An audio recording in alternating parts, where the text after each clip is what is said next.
হরে কৃষ্ণ। শ্রীল জয় পতাকা স্বামী মহারাজের স্বীয় বিবৃতি। আমি এক সাধারণ আত্মা, জন্ম ও মৃত্যুর মাঝে পথহারা এক তুচ্ছ জীব।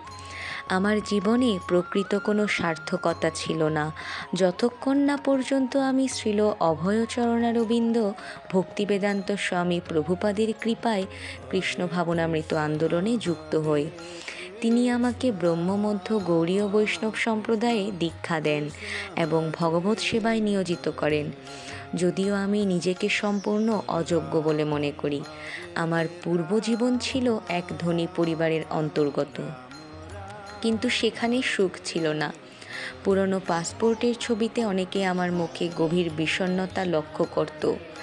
প্রকৃত সুখ আমি অনুভব করি যখন শ্রীকৃষ্ণের চরণ দর্শন করি এবং শ্রীল প্রভুপাদের সান্নিধ্যে আসি।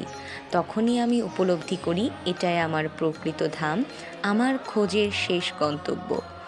প্রভুপাদ আমাকে নানা গুরুত্বপূর্ণ দায়িত্ব দেন।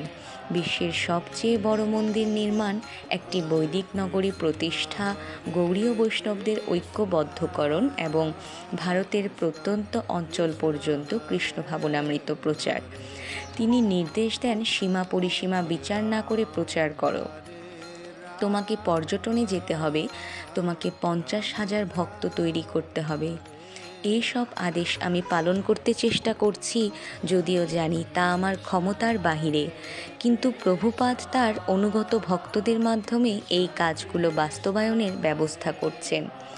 প্রভুপাদের সঙ্গে আমার প্রথম সাক্ষাতে তিনি নিজ হাতে প্রচুর প্রসাদ পরিবেশন করেন এবং আমাকে মন্দির পরিষ্কার করার মতো সেবায় নিযুক্ত করেন। সেই বিনয়ই শুরু থেকে আমি শিখেছি। একজন প্রকৃত ভক্তের পরিচয় সে কিভাবে সেবা করে গর্ব নয়, বিনয়ই তার অলংকার।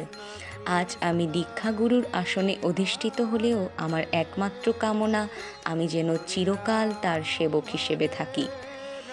অহংকার যেন আমাকে গ্রাস না করে, প্রভুপাদ যেন আমাকে আশীর্বাদ করেন, যাতে আমি তার আদেশ অনুযায়ী ভক্তি সেবা করতে পারি এবং তার ইচ্ছা পূরণের মাধ্যমে আমার জীবনের সার্থকতা অর্জন করতে পারি। হরে কৃষ্ণ।